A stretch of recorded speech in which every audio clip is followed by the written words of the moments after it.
Aujourd'hui, vous allez assister aux actrices les plus légendaires de tous les temps et aux interprétations qui les ont rendues éternelles. Des divas immortelles d'Hollywood aux interprètes qui ont brisé toutes les limites. 10 femmes qui ont transcendé l'écran, changeant non seulement l'histoire du cinéma, mais aussi des vies entières. Aujourd'hui dans Ciné Prime.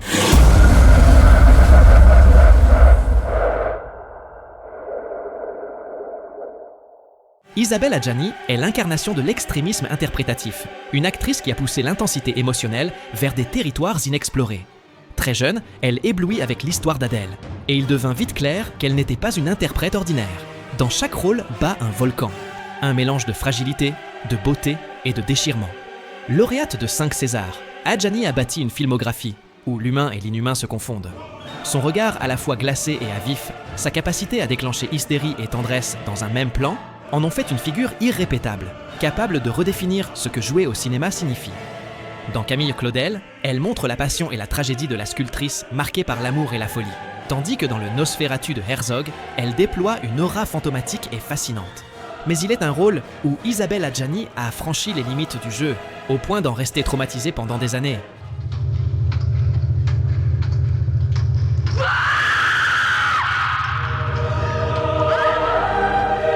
Dans Possession, Adjani pousse l'interprétation au-delà de l'imaginable.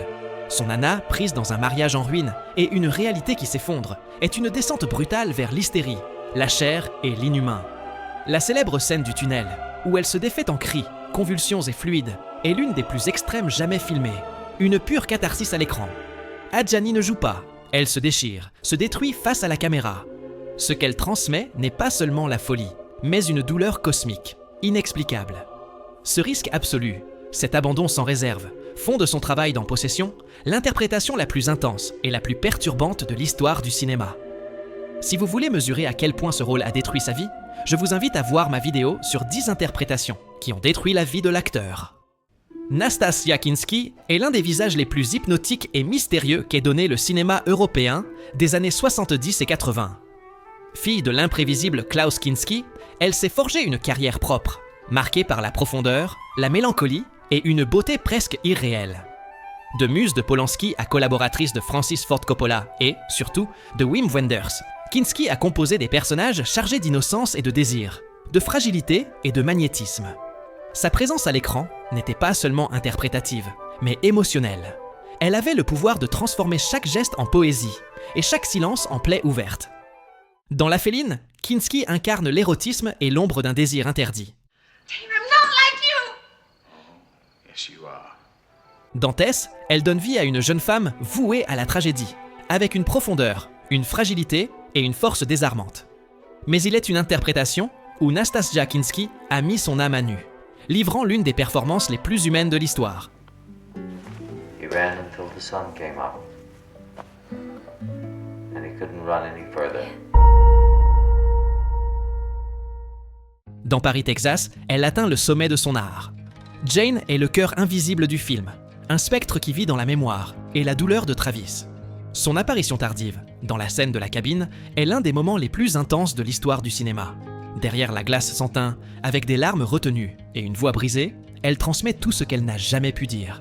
La culpabilité, le désir, la tendresse perdue. Kinski n'a pas besoin de crier, ni d'exagérer. Sa force réside dans une fragilité absolue, dans la manière dont son visage s'effondre lentement en écoutant Travis. Ce mélange de douceur et de tragédie fait de son interprétation un portrait inoubliable de l'amour brisé, de l'impossibilité de réparer ce qui est déjà perdu. Naomi Watts est l'une des actrices les plus intenses et les plus polyvalentes du cinéma. Bien que sa carrière ait décollé tard, avec Mulholland Drive, elle a montré d'emblée un talent capable d'osciller entre la vulnérabilité la plus délicate et le désespoir le plus brutal. À Hollywood, elle s'est taillée une place à part, en s'écartant des rôles conventionnels pour prendre des risques constants. Son visage transmet une humanité fragile, mais aussi la force d'une femme capable de supporter la douleur et de la transformer en art. Watts ne cherche pas l'artifice, elle convertit chaque émotion en vérité. Dans 21 grammes, elle s'immerge dans la dévastation absolue du deuil, avec un réalisme déchirant. Don't touch me! Get out of my house now! You make me sick! Dans Funny Games, sous la direction de Haneke, elle incarne l'horreur et l'impuissance poussées à l'extrême.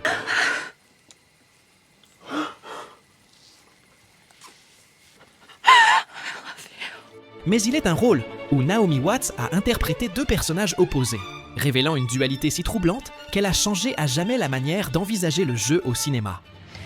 Fucking way, it's not gonna be! It's not easy for me! Diane! Dans Mulholland Drive, Watts livre l'interprétation qui a défini sa carrière. Betty commence par une douceur ingénue, presque irréelle, puis révèle une complexité dévastatrice. Dans la célèbre scène d'audition, elle passe d'une amabilité superficielle à une intensité sensuelle et douloureuse qui déroute par son authenticité. Lynch en fait l'axe d'un rêve qui vire au cauchemar, et Watts répond par une amplitude de jeu qui embrasse le lumineux et le plus sombre de l'âme humaine. Son visage se défait dans la seconde partie du film, quand l'illusion s'écroule et que surgit la rudesse de Diane. Jalousie, obsession, autodestruction. Cette dualité, deux femmes en une, est la preuve définitive de son talent. Avec Mulholland Drive, Watts n'a pas seulement porté l'un des films les plus énigmatiques du siècle, elle a offert l'une des performances les plus hypnotiques de tous les temps. Julianne Moore est l'une des actrices les plus constantes et respectées de ces dernières décennies. Capable de naviguer avec naturel entre le cinéma indépendant le plus audacieux et les productions hollywoodiennes, elle a construit une carrière marquée par la cohérence et la vérité émotionnelle. Son style mêle fragilité et intelligence précise. Elle ne surjoue jamais, ne force jamais, mais parvient à faire sentir des tempêtes intérieures d'un simple geste ou d'un silence. Avec sa chevelure rousse et son aura mélancolique, Moore est devenue un visage inoubliable du cinéma contemporain. Dans Magnolia, elle s'abandonne à un effondrement émotionnel fait de désespoir et de culpabilité. Jack, you make your phone calls, look suspicious, ask questions. I'm sick! I have sickness all around me and you fucking ask me my life! Dans Still Alice, elle offre un portrait intime et douloureux de la maladie d'Alzheimer, avec une honnêteté qui lui valut l'Oscar. No, I have to find it. I have to find it. Help me find my phone! Mais il est une interprétation, où Julianne Moore a porté la retenue et la douleur à leur paroxysme, laissant un portrait inoubliable de la solitude humaine. I'm fine. It's a difficult time. Dans Loin du paradis, elle atteint le sommet de sa carrière. Elle incarne Cathy, une femme au foyer des années 50, dont la vie parfaite s'effondre lorsqu'elle découvre l'homosexualité de son mari et tombe amoureuse d'un homme noir dans un contexte raciste. Moore incarne avec précision la répression, la douleur et l'impuissance d'une femme prisonnière des conventions sociales. Chacun de ses regards reflète un monde intérieur étouffé, le sourire poli en public, le tremblement intime quand le masque se fissure. Todd Haynes la filme comme une icône piégée dans un mélodrame impossible, et elle répond par une performance contenue mais dévastatrice. Cathy n'explose pas, elle s'effondre en silence, et dans ce silence se trouve tout le poids d'une époque. Loin du paradis n'est pas seulement le chef-d'œuvre de Haynes, c'est aussi l'interprétation la plus raffinée et la plus douloureuse de Julianne Moore. Isabelle Huppert est l'une des actrices les plus radicales et téméraires de l'histoire. Depuis les années 70, elle a refusé tout enfermement, interprétant des personnages complexes, froids et souvent dérangeants. Son style est unique, minimaliste, contrôlé, presque impénétrable, mais toujours chargé d'électricité intérieure. Avec plus de 100 films, elle a travaillé avec les cinéastes les plus exigeants d'Europe et est devenue un symbole du risque artistique. Muse de Michael Haneke, tout est dit. Huppert ne cherche pas à plaire. Sa force est d'incommoder, de montrer le visage le plus inconfortable et le plus vrai de la condition humaine. Dans Elle a montré un contrôle glaçant face à la violence, devenant un énigme de pouvoir et d'ambiguïté morale. Dans Violette, elle a incarné l'obscurité adolescente. Mais son interprétation la plus audacieuse, radicale et extrême, nous la connaissons tous.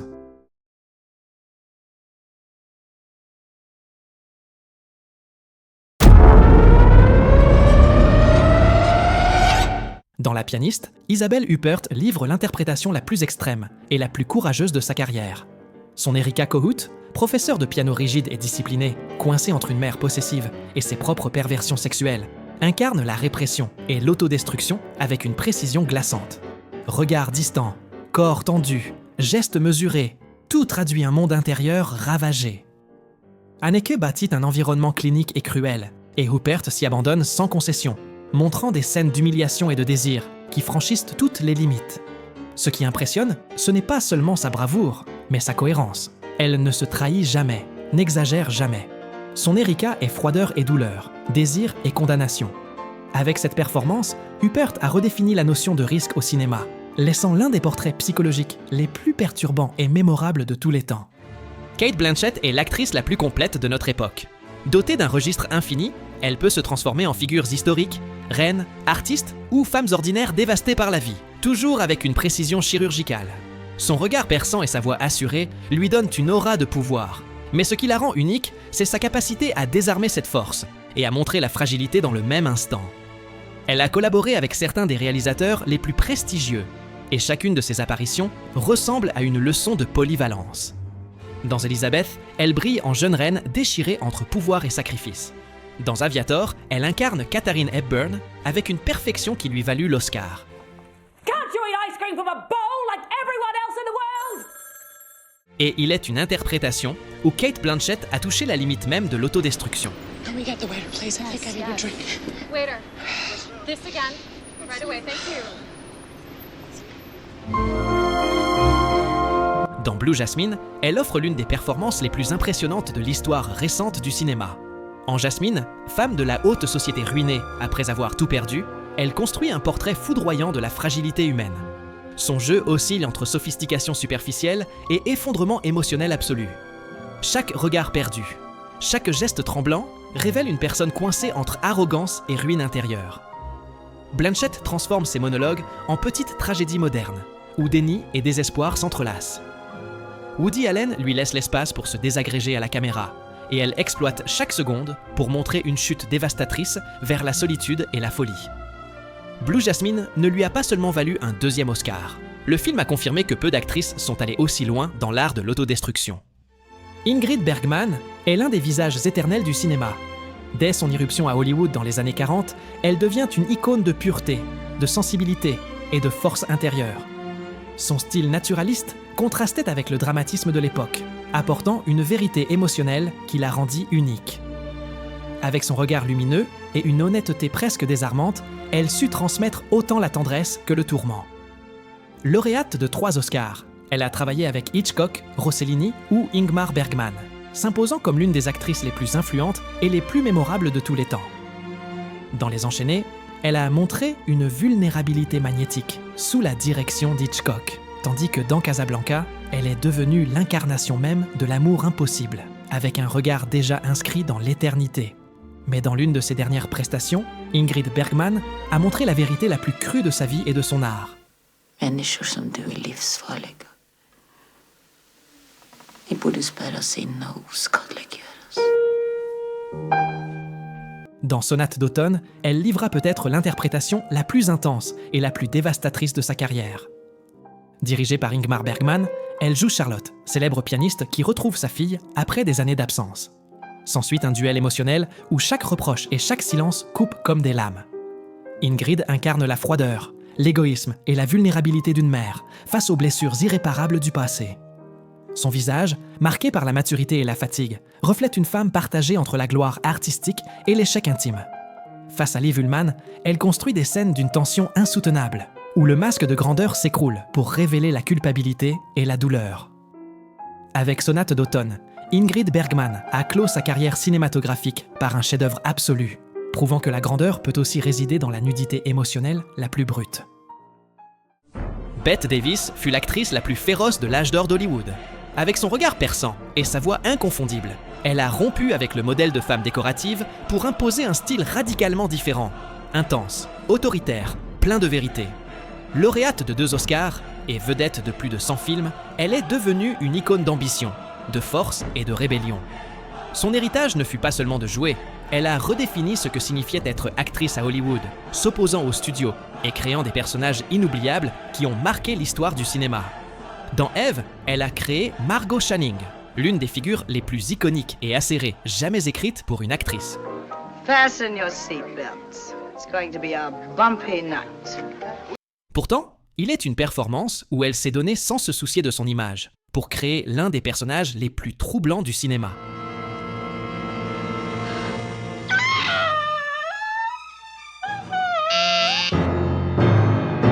Qu'est-il arrivé à Baby Jane ?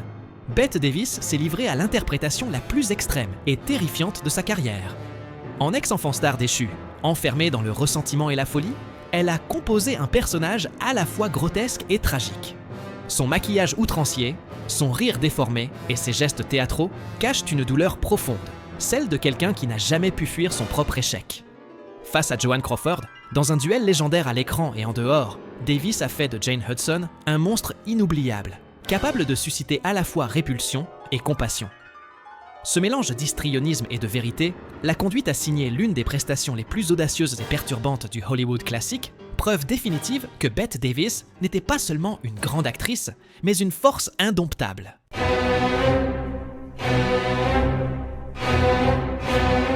Katharine Hepburn fut l'actrice la plus récompensée de l'histoire du cinéma, avec 4 Oscars et une carrière de plus de 6 décennies.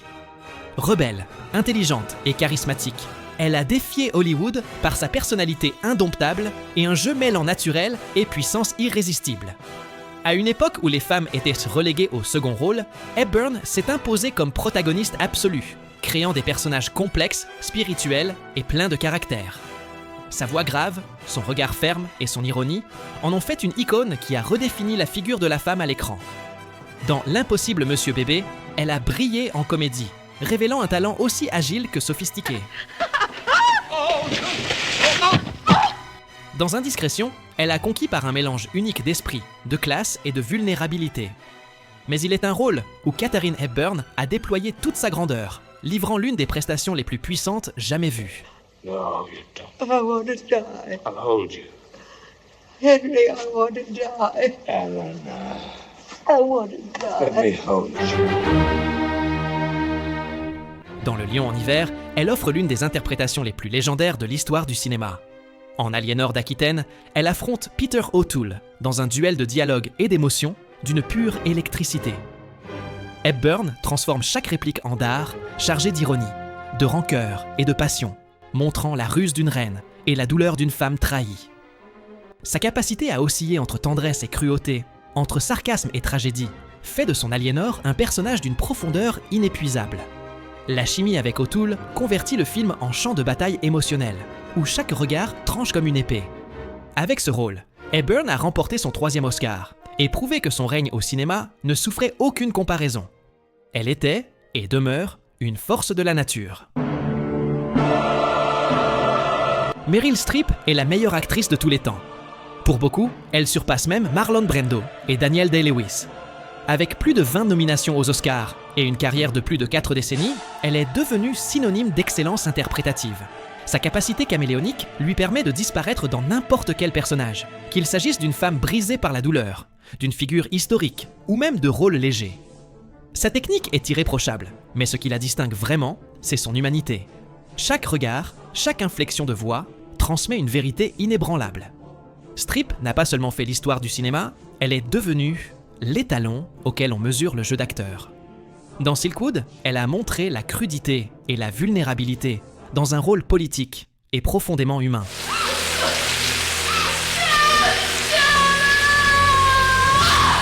Dans Sur la route de Madison, elle a offert l'une des histoires d'amour les plus bouleversantes jamais filmées. Mais dans les années 80, Meryl Streep a donné la meilleure interprétation féminine de l'histoire du cinéma.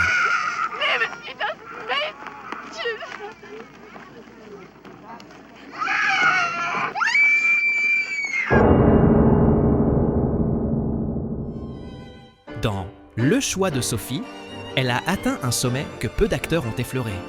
Son portrait d'une Polonaise marquée par la guerre et la culpabilité est une vision dévastatrice de la fragilité humaine. Elle a appris 3 langues pour le rôle, mais ce n'est pas le plus impressionnant. Streep maîtrise accents, nuances et silences avec une perfection technique si discrète qu'elle en devient invisible, car ce qui reste à l'écran est de la pure vérité. La scène du choix, où elle doit décider entre la vie de ses enfants, est l'une des plus déchirantes de l'histoire du cinéma.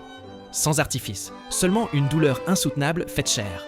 Mais au-delà de cette séquence, Sophie est un personnage plein de tendresse, de contradictions et de blessures profondes. Avec cette performance, Streep n'a pas seulement remporté l'Oscar. Elle s'est consacrée comme l'interprète définitive, le sommet absolu de l'art de jouer au cinéma. Après avoir vu cette vidéo, dites-moi, selon vous, quelle est mon actrice préférée? C'était si évident? N'oubliez pas de commenter, de laisser un like et de vous abonner. À très bientôt.